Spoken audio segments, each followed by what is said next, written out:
Welcome to the Scoop World Order.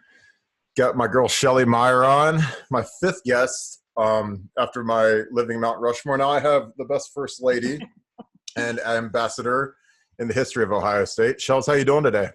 I'm doing great. That's quite an introduction. I hope I live up to that, but I am doing great. Happy to see people getting out and about and some businesses opening. I've been really worried about friends, jobs and businesses, and I felt a heaviness there for a while, but now I'm feeling really great, really great. Weather's great. Everything's great. Yeah, the weather, I think, just with being outside and just naturally getting vitamin D, it ups the happiness level. It's science. Like, it's not like you're just making it up when people can get outside and enjoy the weather. And, I know you're super active, your spinner shells, and just being able to get outside and be active, I think it helps the morale of the community a fair amount. Yes. So you guys you're back up in Ohio. You got caught in Siesta Key for 2 months, Crimea River. But how is it down there? I know that Gigi's down there now. She has her business. What's it like having her down there now?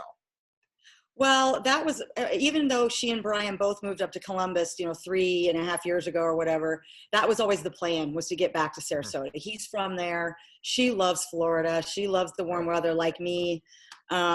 They both wanted to do that. So we were lucky enough to get the wedding in February 8th at Longboat Key. And then they moved into our house down there in Sarasota until they figure out what they're going to do and where they want to live down there. So we went down for a 4-day weekend while they were on their honeymoon, and Ohio shut down. And when we kept checking the weather and looking at how Florida remained more open for at least 2 weeks after Ohio, we kept saying, well, we're not going back up there. The weather's terrible. We go sit inside. You can't see anything. You can't even get outside. So we ended up staying for 2 months. And if you're going to get stuck somewhere in a quarantine, that never entered my mind this was ever going to happen in my lifetime. But if you're going to, try to get down to Florida and be there when a quarantine hits. If the weather was great. Absolutely. I always imagine it was like when Coach Meyer got caught on that cruise ship, and they're like, Coach doesn't do real good when things don't go to plan when it comes to travel and stuff. In 12, we had an issue where the plane engine was broke and he was going nuts on the flight, and I was like, oh man. Poor Volt was getting it bad that day, and I was like, Volt has nothing to do with the engine or the mechanic or the plane, but he was the ops guy, so he was in the crosshairs. But yeah, Coach, sometimes he gets a little unlucky, but being in Siesta Key isn't that unlucky. I'm not gonna be crying too hard for him. But no, he's a different man now than when he was a head coach. He was totally comfortable and fine being down in Sarasota, and actually just said, why don't we just stay here forever? But our babies are up here. Do you like the goatee? I see that he's got the Castaway thing going now. He was really scruffy early in the quarantine. Man. And then he cleaned it up, and that's better. I just like a clean-shaven face, but I don't even see it. I just kind of look past it. That's funny, because I can't grow facial hair. If I grow it, it looks like Joe Dirt used to say, all white trashy. It's patchy and stuff. So I still can't grow a goatee, and I'm 35 years old, so I don't even try. But it's not a bad thing, Kirk. It's not a bad thing. I try. I mean, it's funny because he used to always say that if you miss a day, missing a day recruiting is like missing a day shaving. You miss a day, you look like shit. Then I have him on the podcast, and he's like Castaway. He's got the whole scruffy beard going, and I was like, damn, Coach. I was like, I see you. And it's it's good to be retired at 55 years old or whatever he is. But yep, and really relaxed, as you could see. I'm happy for him. You guys have earned it. I mean, trust me, I've worked with him for a year, and I know you guys were pedal to the metal for 20-something, 25, 30 years, and it's you guys deserve to relax. And it's great to see him happy and see you guys happy. And plus, you get to see Nikki's got her business here. You got Nate, who's now walking on, as a football player at Cincinnati. Tell me a little bit about that, because that's a bit of a transition. But if my dad was Bill Gates, I'd probably want to learn about computers. So I guess if your dad's Urban Meyer, it's you guys tried to get everybody out of the vortex, but you got Corey's in it now, and you got your son getting into it now, But again, if you marry Urban or Bill Gates' daughter, you're probably going to learn about computers, so you might as well, right? I guess I'm way more interested in football than computers, so I guess I'll take this. But Yep. So apparently Nate had been thinking about doing this, but he did not mention it to me. This has been for like the last year. Mm-hmm. And Urban actually mentioned it to me, and I didn't say anything to Nate. I just waited until he brought it up. And I'm, you know, of course, as a mom, I'm concerned about it because baseball is much safer to me, Mm-hmm. and just, I don't know, less pressure. And it's not what Urban did, although Urban did play baseball. I mean, everybody knows that. He was a really good baseball player, but with his dad being who he is, and now Nate's getting into it, and the brother-in-law's in it. And I told him, I actually told him, I said, I really don't want you to do this, but I can't, you know, it's your decision.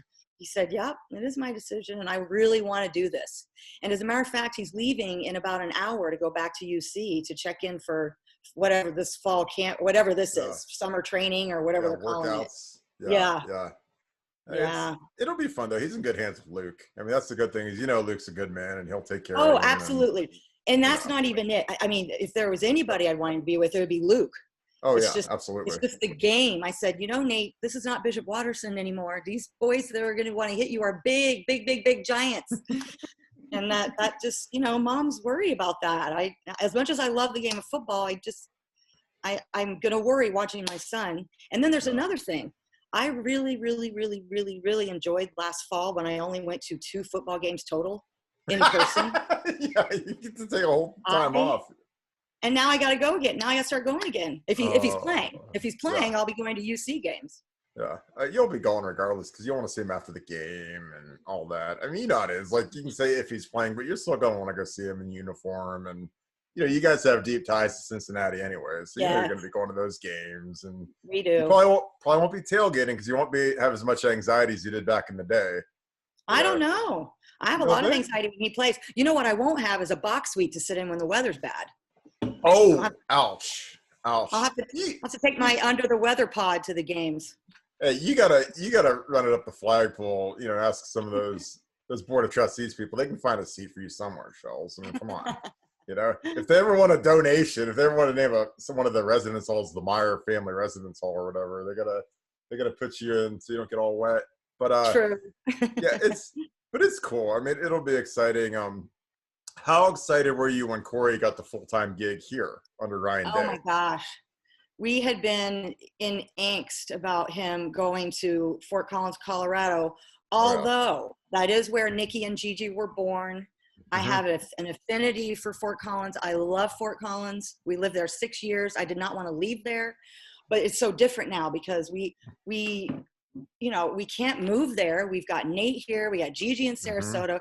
We were worried about the logistics. How are we going to do this? And the 2 babies, taking our 2 babies off to Colorado. I'm like, what are you doing? That's the big one.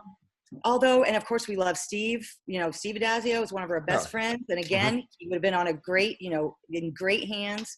It was just the logistics and the travel that we were worried about. And then when we got that call from Ryan, I can't tell you, I burst into tears. I tear up still about it. I do. That's awesome. It was That's like awesome, a Shells. It was like an answer to a prayer that they could just stay here. And we love Ryan and we love what goes on here. And we feel very secure with Corey here. So it was a God thing. It was a blessing. Yeah. And you've got Mick and you've got Mark and you've got like all the Gators that came up, like all the guys that I love those guys. Yes. I love Mick. I love Mark. Like those are my guys. So it's like when you can walk in and you still know the people and, you know, coaches across the street. And honestly, for Ryan Day, the best thing that no one's even talked about is the fact that Coach Meyer can clinic Corey all day. Like, and say, look, like the offseason is probably like coaching conventions in your house where there's Coach Meyer, what's up? Oh. What's up, my man? Kirk. You're killing it, Kirk. This is my 5th guest. I got Archie, Orlando, you, and Trestle. Now I got Shells, so I'm done. 5. I'm retiring. But having him clinic Corey on, you know, quarterback play is huge. You know, because the offense is similar, and you know, Coach Meyer's not going to take it easy on Corey. He's going to make it tough on him, make sure that he's ready to rock. So that'll be awesome.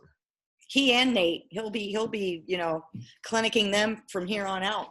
Oh, he'll be hard on them. He'll be hard on them too. And that's the thing. It's like, it's not going to be just because of your last name, you're going to get a great gig. You're going to actually be good at it. You got to hold it. You got to uphold that standard of the Meyer name, which is cool. Absolutely. So, well, I'm excited. So talk to me a little bit. He gets his first head coaching job at Bowling Green, and he always tells the story about how Lou Holtz said, well, if they wanted someone good, they wouldn't be talking to you. And he dives into, a situation that was a pretty significant rebuild, and he turns it into a powerhouse in, 2 years or so. And talk a little bit about the excitement of being, the first lady there.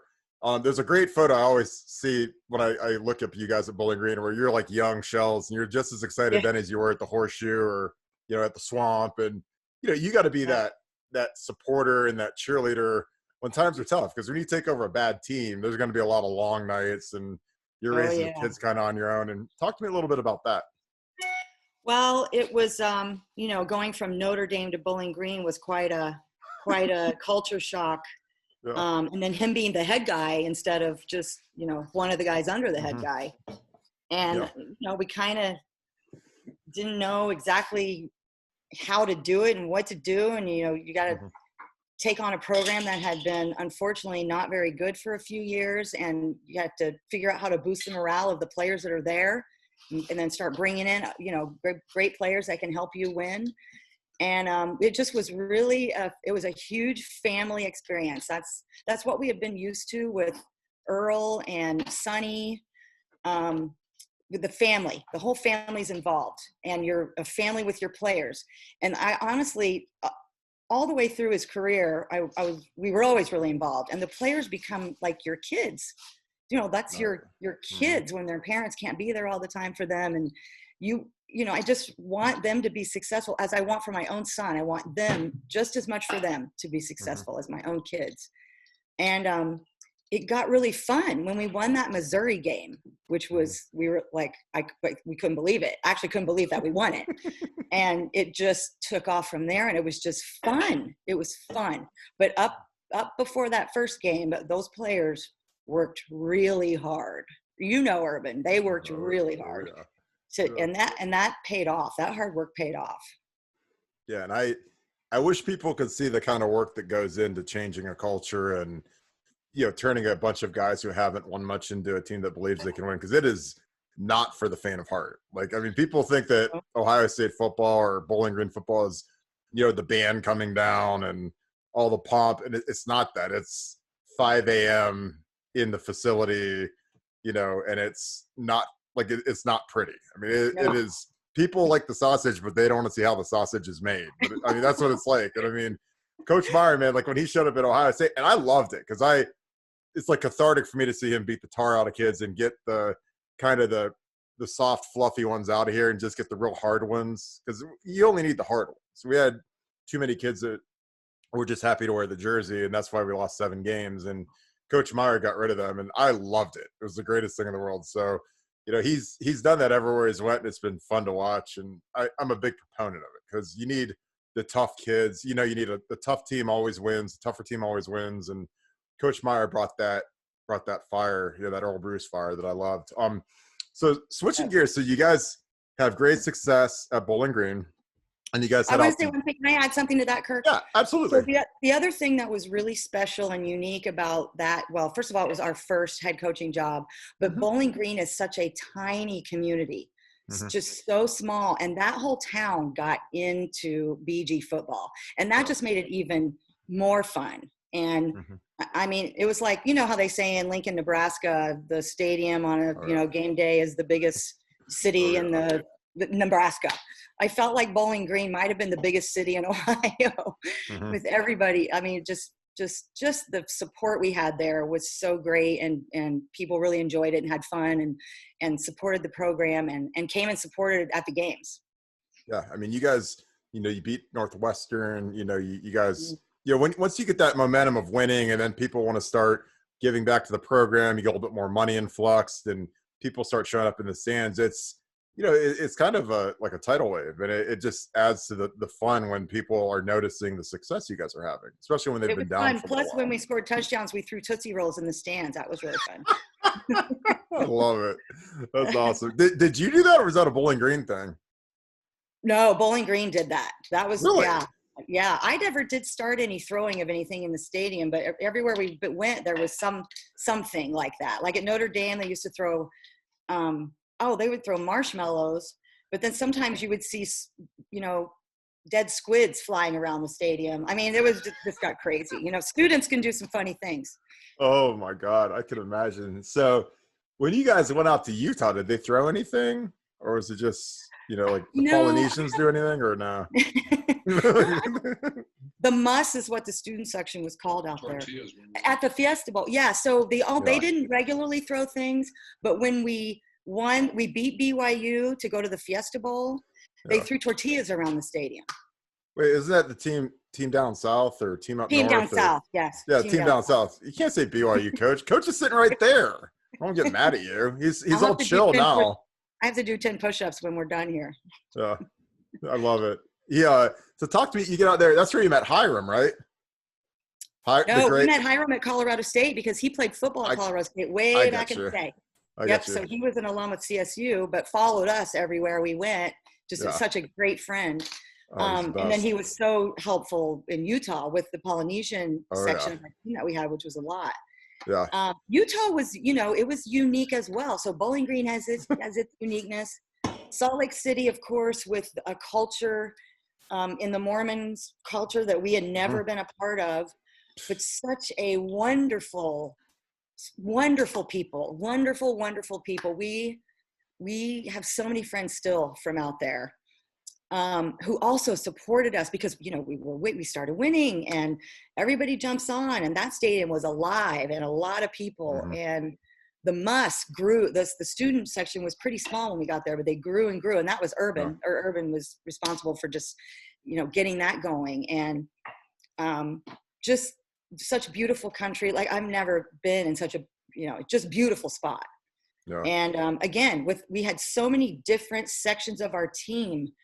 The mixture of cultures was really fun and rewarding, and you could just see them all working together and, in one brotherhood. And we won and we we didn't get to spend as much time out there as I would have. I could have stayed there forever. That in Colorado State, man, I love those places really a lot. Do you ski? Oh yeah. You like to ski? Yeah, I was gonna say you're like queen of the outdoors, so it's like you can ski and fish and do everything else. And the sun's out. The sun is out in West, and you can ski in the sun. And I skied in a t-shirt in March. This last March. My in-laws they lived in Boulder, so I would go to Boulder 4 times a year to go see them with Kim and our kid. Yeah. And they just moved to Fort Myers, so I'm like, yes. Oh. So now in December it's 75 degrees instead of 5 degrees. So I love Colorado, but I love Florida more. I grew up in Naples, so it's like you did. When it's 75 degrees in December, I love it. It's great, Oh, me too. God bless the snow, but it's like I like my sandals, So there's just an exception in Utah. So winter was way tolerable there for me, and I'm a warm weather girl. But I found Colorado and Utah winter is tolerable because it's just sunny all the time. You'll have a snowstorm. The next day it'll be 55 degrees. And if you have frizzy hair, your hair is perfect every single day. That's because huge. It's dry. That's huge. You don't have to mess with it. Yeah. I mean, you just roll out and just be ready to rock, That's awesome. What'd you think of because I guess you're kind of lucky because like the Mormons, like the Polynesians being Mormon, I mean, they are the biggest, strongest, freakiest human beings on earth. And, Coach can go get these gigantic guys. Like, what'd you think of those guys? I mean, because I played with some of those guys in the NFL, and they're just like, you don't realize how big a freak of nature these guys are. They're big, fast, strong. They've never touched a weight, and they're stronger than any human being I've ever met. I mean, it's crazy. Their bones are big. They're just big. They are stout, strong. Yes, and such nice people. I mean, off the field, nice, yes. And family people, tight family people. The Polynesians are. Yeah. And a lot of them were married, so we got to know their little babies, and that was fun. And their wives were involved, and they're really hard workers, really loyal to their coaches and their families and their teammates. And it was fun. It was fun. I missed them when we went to Florida. I think we maybe had one, but I missed having a whole group, like 30 of them. Yeah. And it's funny because they're the nicest, but on the field they will kill you. Oh yeah. They're just monsters. I played with Isaac Sopagoa in San Francisco, and he was just like you couldn't move him. And he was like trying to push it, like literally trying to push like a Freightliner semi truck out of the road. Yeah. He was awesome. But Yeah. all right, so you run the table, you beat Pitt, Fiesta Bowl. Next day you're on the flight to Gainesville. And now it's getting real, because now it's like you guys aren't sneaking up on anybody when you're with the Florida Gators. Talk to me a little bit about that transition, because that was the first huge jump into, now you're in the SEC. Now you got Florida State on the schedule. Talk to me a little bit about that. Okay, well, if you back up about 10 years, I used to tell Urban, can't you get one of those Florida jobs? I really want to move to Florida. Can't you put your name in? Yeah. And he would say, that's not how it works. You don't just put your name in. And but I was pushing hard for it. So when we got that call from Jeremy Foley, even though we were in a place I really adored, Utah, like that would be one of the few places I would leave Utah for, was Florida. So, and the fact that it was the University of Florida, which I had already known some about that. And our family was really excited. It's always sad when we leave a place, because we've built relationships there and friendships, and, you know, our team, it's always been hard to leave. But I was so excited to be in warm weather all year round. I just couldn't believe that he got it. And I'm like, well, see, you can't just put your name in. He goes, no, that's not how I didn't just put my name in. Jeremy found me. Yeah. So it was, again, another shock, even though we started BG, Utah was bigger crowds. And then Florida is 100,000. Oh, yeah. And rabid SEC Florida fans. And Gainesville is small, and it's all about the Gators. So it's not like you're in Salt Lake, is a big city. There's other stuff going on. Yeah. Not in Gainesville. It's Florida Gators. So pressure. The funny thing about Gainesville is, when I was growing up in Naples, my dad had cancer. He had throat cancer, and he did all of his surgeries at Gainesville. So I was like a Gator. I was going up there. I'd go see him. He stayed at the Ronald McDonald House, and I'd go see him like, once or twice a month, because he was on radiation and the chemo. I mean, it was brutal, but it was like he was. So I was always at University of Florida, and I tell people, I was like, Florida, like Gainesville, like people think of Florida, they think of like South Beach and Disney World. I was like, Gainesville's like Chillicothe with horseflies that are a foot long. It's like, I was like, it's not quite South Beach, because it's like, it's hot as hell, and there's no ocean breeze, there's no Mickey Mouse. People don't get Gainesville if you haven't been there. They got a Target. They had a Target. That was cool. They do. Yeah. Oh, God. You have to go back, because it has grown immensely even since I was there. Yeah. But I want to tell you, we were involved charity wise with the Ronald McDonald House there, as well as here. So what a great organization. I'm glad your family was able to utilize their services. Absolutely. I was just salty they didn't have any double quarter pounders or cheese. I was looking around for them. I couldn't find them. I was like, I thought we'd have there'd be like Happy Meals everywhere and stuff. I rolled in there. I was starving, but it's a little misleading, isn't it? Yeah, it is. But no, it is one of the greatest organizations ever. Yes. It was awesome. But so I've always had that. That was the weird thing, is like when I lost to Coach Meyer, the first guy to offer me a scholarship, and then I lose to the Gators, who was like my childhood team. It was like weird, because we lost him. I was like, well, hell, if I got to lose to somebody, at least it's the coach that believed in me, and the school that was helping my dad survive cancer for a couple of years. And so you didn't hate us too much. You didn't hate us too much. No, it's just like one of those things where stuff comes back around. That's the cool thing about football, is everybody at some point gets beat down. If you're in it long enough, you're going to get beat down. It don't matter if you're the best coaches ever, like your husband, or if it's unknown caller. Oops. Is that no. Is that Nikki? No, it's a stupid, Nikki's supposed to be on. Stupid bot call. I hate that. I can't believe it. But it just always comes back around. And then it was cool because I stuck around at Ohio State, and when he came back to coach there, he retained me. So it's kind of like I got to learn, why we got whacked. It was like one of those things where when you get beat down, then you get to learn, okay, well, this is, that makes sense. And, I like that. And Yeah, because if you never get to meet the guy that beat, like you would, if he would have never come here. You don't usually go seek out that coach that beat you and say, hey, tell me how you did this. Yeah, well, I mean, that's a good thing in coaching is like a lot of times they'll get together and talk. Hey, what'd you see? What'd you do? It's coaching's not. It's a pretty big camaraderie, and you never know. When you come back around, who is you lose a job and they hire you as an offensive coordinator, or you lose the job and whatever. It's just like one of those things where the fraternity's small and people generally like to share your information if they have if they're friends. So except for with your rivals, for sure you don't. Except with your rivals and except with anyone that coaches at Alabama. So yeah. So talk to me a little bit about Florida. Obviously everything ramps up a little bit. Another entirely new culture from Utah. Like you got the kids from South Florida, which is a little different. And, coach has a whole new territory and you've got a bigger spotlight on you. Tell me a little bit about those first couple of years.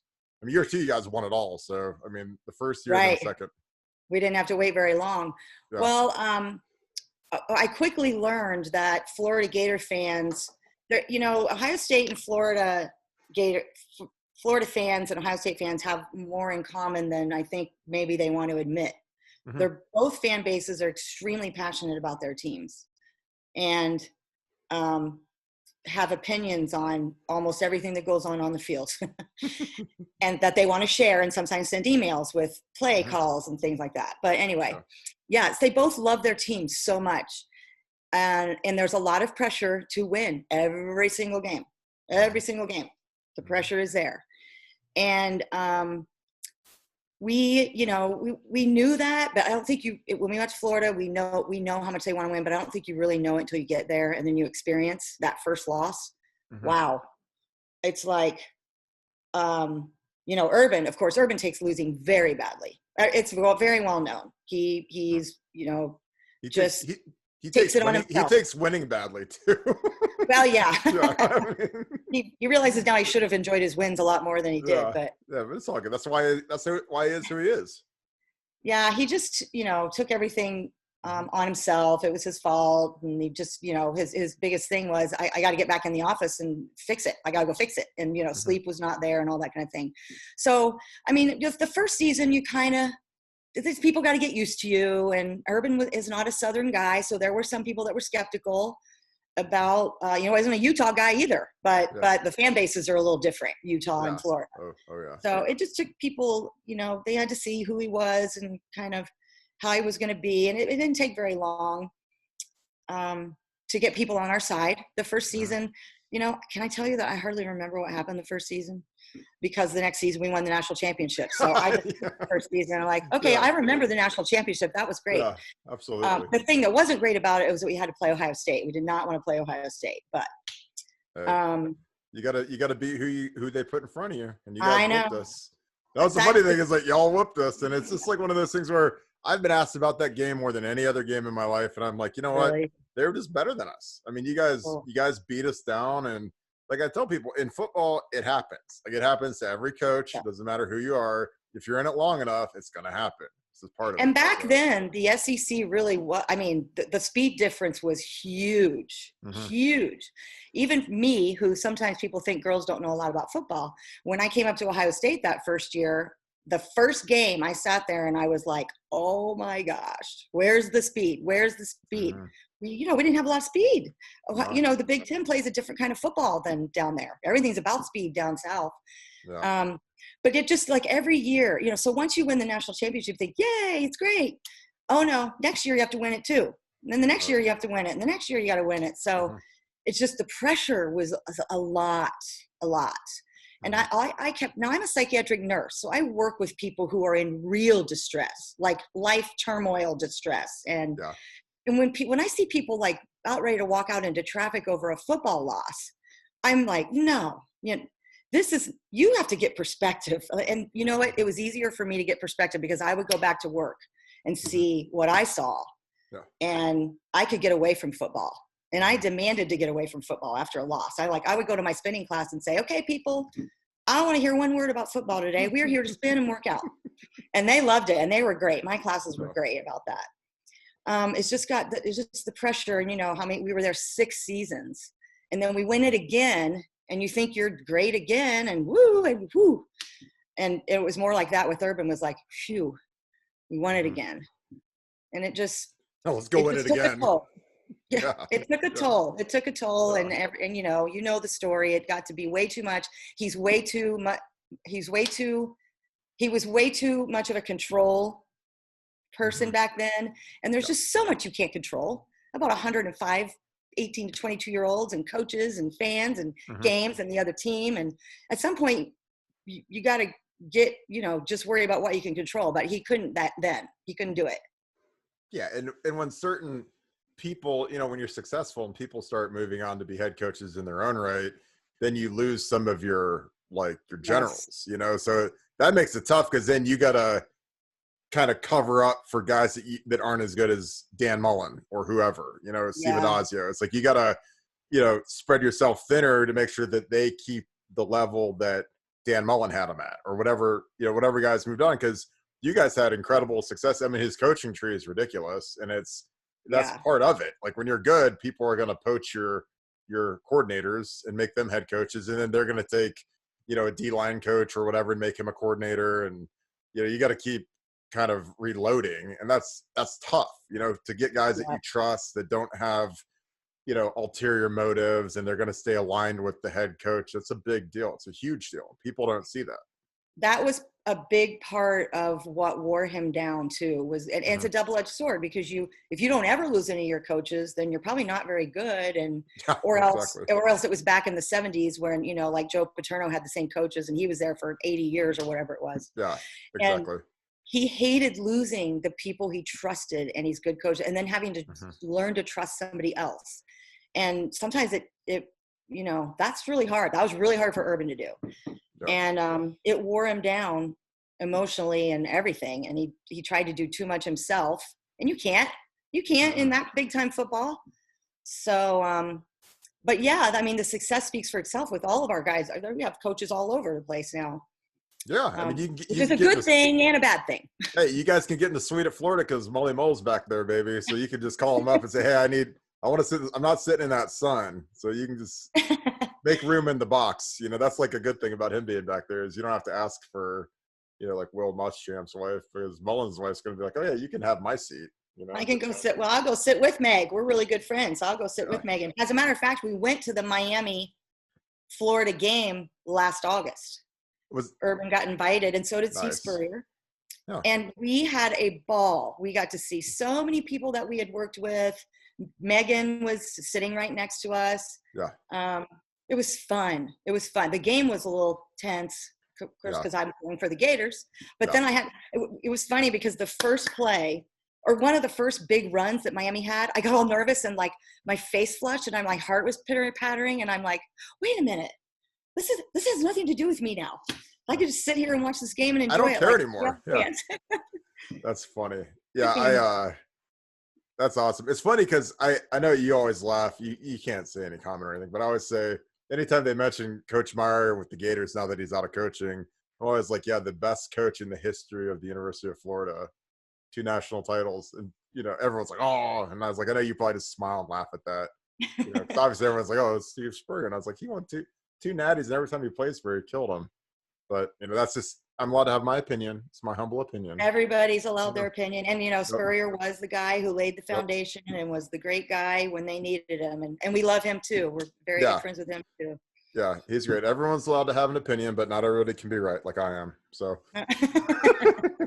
all right. So, he takes the year off in 11. And I remember he was working for ESPN. He actually did our Akron game, and we were just god awful. Oh my God, we were so bad. But we actually beat Akron, because Akron was that much more god awful than we were. But it all kind of, things shake out. We lose 7 games. We're the worst team in history. And at some point, I'm sure he gets the call where, hey, gets offered the job by Gene Smith. Was there any trepidation, or was it, hey, he's got to go for it? He's an Ohio boy. He's always wanted to do it. Well, I will tell you that 6 weeks after he resigned / retired from Florida, we were on a walk, and he told me right then that he had to go back to coaching, that he made a mistake. He shouldn't have left the profession. He wasn't fulfilled. He didn't like what he was doing. He didn't feel like he was affecting anybody's life, which was a big part of his love for coaching, was mentoring players and working with players and that kind of thing. And I said, I kind of went like this: I'm not listening, la, la, la, la, la, la, la, because I was like, you haven't even debriefed yet from your however many years it was of this intense thing you've been doing your whole entire life since you know, because he's always been an athlete too. Mm-hmm. And I wouldn't listen. So that was February. Yeah. So I just he dropped it, didn't mention it again. And then when the whole thing happened with Tressel, which was sad, by the way, mm-hmm. When I saw that press conference, I just went, oh no. I knew that moment that he was going to get that call at some point. I knew it. Oh, yeah. And I was just thinking, oh, no. I didn't want him to get that call. And then, of course, he did. And I was, I mean, yes, I was hesitant. But at that point, with the age he was, which was still pretty young, mm-hmm. I can't remember exactly how old he was. You probably know. I couldn't keep. 50 yet. No, because he's 55 now. So yeah, so he was like late 40s. 40 something, 12, yeah. 8, I mean, yeah. Late 40s. That's really young. Yeah. And I didn't have the right to tell him he couldn't do it. That was kind of how I went about it at first. Like, well, I can't hold him up from doing this because I know he wants to do this. And it was a dream after being a GA there, growing up in Ohio, being a GA there, going all over the country, being with Coach Bruce. It was a dream to come back to Ohio State. Mm-hmm. So we had a family meeting, and Nikki wrote the famous pink contract with the different terms that he had to follow, and here we are. Was that the only contract, or was there a second part that said Nikki Meyer gets 20 NetJet mile hours per year? Shells gets 20 trips to Gainesville a year on the private jet. I will never fly commercial again. Was that part of it, or is that wasn't part of the book, was it? No, I just we just. It's a fringe benefit. I'm sure Nikki thought of it. I'm sure she thought about that, but no, that was one of the better perks though, was having private miles on a NetJet. That's the thing I missed after the players. That's the thing I miss the most. Oh God. I mean, the only thing better than a private jet is one you don't have to ever pay for. Yes. And it's not that I'm that, queen-like or anything. It's just so darn convenient. It's convenient. It's fun.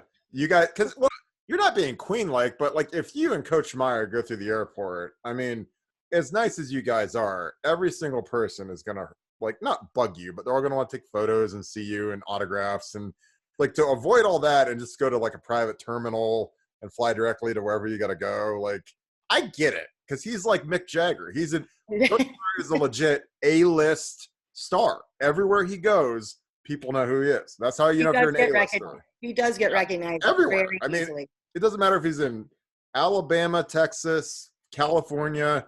He's an A-list guy. So I get it. Like, you're not being like bougie or whatever you want to say about flying on a private jet, because I get it. Like, I mean, and he's earned that. Like, that's the thing. It's like, I was like, shoot, you guys deserve it. All the stuff you guys had to deal with for your career when you're at BG and Notre Dame, and I mean, you guys earned it. I mean, God, don't feel bad about it. I'm just happy we were treated really great by everywhere we were. We were treated really great by our athletic staff, our ADs. We loved all of our ADs. Yeah. So, and that, just the fact that you can walk up 15 minutes before, jump on the plane, land, get out, no security, all that. It's all that stuff. You don't have to spend, 2 hours on this end of it, sitting in the airport, blah, blah, blah. Yeah. But I've had to adapt back. It's fine. Yeah. Coach Meyer's not the most patient guy in the universe. So that also helps. It's like, he got way better. He got way better because, he had to fly to LA every weekend. Yeah. So he got way better at handling that. It doesn't even bother him anymore. He works the whole time, and he's handled it better than I have. Yeah, but you got to go out to Manhattan Beach and go to Arthur J. I mean, you like that. You said that was a good spot. My buddy owns it. Yeah. Yes, thanks to you, which was wonderful. Yeah. Oh yeah. Now I will say that LA is one place he isn't recognized all that much. we can walk down the streets there and for an hour and not one person stops him. And We you did guys notice love that. I guarantee you love He that. does love it. He does. Yeah. There's just so much going on out there that he's happy to be just invisible out there. Yeah. Like that's like the one benefit to out there is like you're just the pressure, it's there, but it's just not like it is in Ohio. In Ohio, like all we really have is Ohio State football. Because like the Browns stink, the Bengals stink, Cavs stink. And it's like Ohio State's like that's like our bastion into the world that like we can be good at something and be top 2 or 3 in the country every year at something. So like when Ohio State loses, people are like, well, you guys aren't allowed to lose. Like you're the ones that we hang our hat on you guys. Like you're the ones that we get excited about because we can actually compete nationally. You know, like, you know, the Reds can't, Cavs can't, Bengals can't. Like we're all drafting last or first in the draft every year. So yeah, it's just one of those things where it's cool that he, you know, in my opinion, saved the program, got it back to the pinnacle, built it into what it is today, and he handed it off to Ryan Day. And you guys are all very involved still with Corey being there and, you know, having Nikki in town and the babies and being, you know, the grandma that gets to babysit. And yeah, it's fun. It's fun. Yeah, I'm just real happy for your shows. I hope I can have you back on at some point. The site's taken off. It's been awesome. And you're a friend of the Scoop. And if you need a good Father's Day gift, I'm telling you, a subscription. We're growing. Colin Cowherd gave us a plug last night on Twitter, so we're growing like a weed. That's pretty awesome. I'm really happy for you that you've been able to do this, and it looks like you're having fun with it. And I love talking about, you know, our career's been really fun. I mean, there's been some tough times, but for the most part, it's been really great environment to raise kids. And I've loved everywhere we've lived, even if I thought I wasn't going to. And people were great to us. And we have friends all across the country, that's a great reward of that. And, you know, hearing from players after they graduate and they call you back and you see them. And so I wouldn't trade it at all. Even through the tough times we went through, I wouldn't trade, you know, what we went through in this profession. It was great. Well, you're the best first lady we've ever had, the best ambassador of the program we've ever had. You've done more for the James Cancer, for all of that. We love you. Your family's awesome. You're a friend of the Scoop. Great Father's Day gift for Coach Meyer. I still call him Coach, even though I didn't play for him, because he makes all of his coaches call him Coach, which is a respect thing, which I love it. So I still call him Coach Meyer. I don't call him Urban. I call him Coach Meyer. And he still likes to be called Coach. He does. Well, but it's a respect thing. I still call my high school coach Coach Wakefield, and he hasn't coached me in 20 years. So it's like, you know, it's a respect thing. But you know, great Father's Day gift. Scoop World Order shirt for Urban. You're the best, Shells. I appreciate you. Thank you. Thank you for having me on, and thank you for always being so great to my family and me. And good luck with this. Yeah, and also plug GG Fit. If you guys got to get in shape, GG Fit on Instagram. She's all over the place. She's killing it. She's doing great. Doing great. Like I drink my water because of her every day. I drink like 10 big chugs of water. So that's my skin looks better, getting skinnier. Thank you, Gigi. You're the best. Good job. You know, Nikki's got her deal with Excel Well. Anyone that needs their benefits program, Excel Well. And future Ohio State head coach Nate Meyer coming soon. Oh boy, we just got to get him through his 2 years of playing. If it's 2 years, I think. I know. I'm just teasing you, Shells. You're the best. Thank you so much. Go enjoy your sunny day. It's great seeing you. Thank you. Take care. Go Bucks. Thank you. Bye, Shells.